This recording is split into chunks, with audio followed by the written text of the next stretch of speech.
Smitty's World. So today on my vlog, I'm going to be talking about the new tires I just picked up for the old Toyota and what kind of deal I got.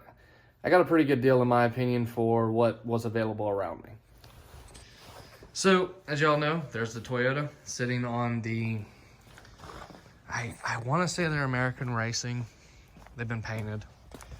So these are some, they're missing the hubcaps. I believe they're old school American Racing 6-lug Chevy rim with some BFG KO2 all-terrains, 265, 75, 16.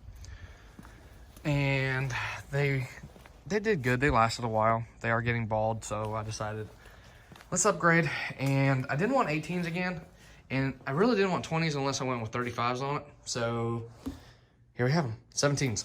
So these are from a 2015, I believe, or 2000, what year did he say? It's 14 to 16, I can't remember, but these are SR5 rims off of a 4Runner in really good shape. Two of them actually still have the TPS sensors in there, so I will get that addressed and remove those. That way we can balance the tires all evenly. But I got 17s. These are, I believe, 17 by 8 or 17 by 9 stock rims, and they're in great shape. I thought about painting them, but I really like how they look on the side of the truck. And I paid $350 for these, but here's why. So these rims you can usually find pretty cheap. Well, lately I haven't found any cheap. Like $300 a set is what they're asking for here in Florida. Normally I used to be able to find them for like $50 to $100 a set. Now I did find today after I bought these a set for $125, but it did not have tires.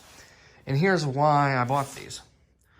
4 half tread, if not better, Nitto TerraGrap G2s.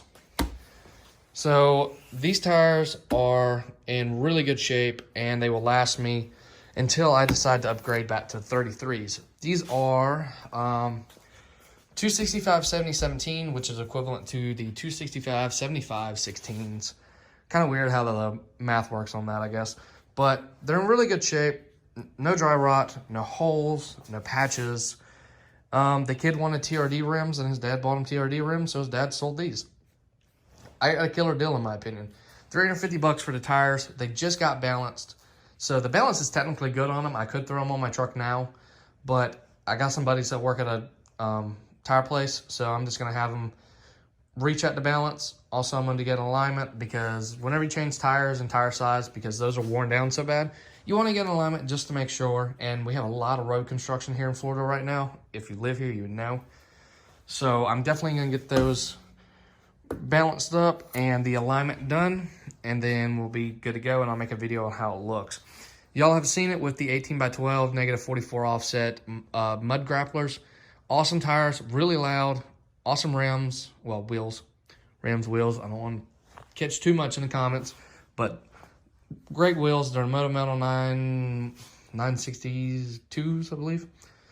But these are going on. I do need to get the factory lug nuts. I do have a box of lug nuts, and I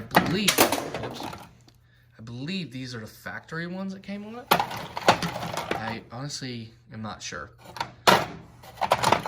But I also have extended ones, Acorn, factory. I have a whole plethora of locking nuts and regular nuts for Toyota. And also have the lug nuts that are on there now, which I'm not sure what they were. I can't remember. Oh, and I also have these Toyota rims, but these were given to me. These are 16s with 265, 75, 16s on them. And the offset on these is less than those, so I'm just gonna clean these up and sell them. They need new tires. These tires are shot. No, these are 265 70 16, so a little bit smaller. These tires are shot. They're dry rotted. They're old. They're dualers, Bridgestone dualers, so they're a good tire, but they're just really, really old, bald tires. And I might throw them on the Cadillac for a little bit just to move it around the yard, since I have not got to that in over a year. All right, guys. Thanks for watching this video. I will post an update video on how it looks and what I think of these tires once they're on. Later.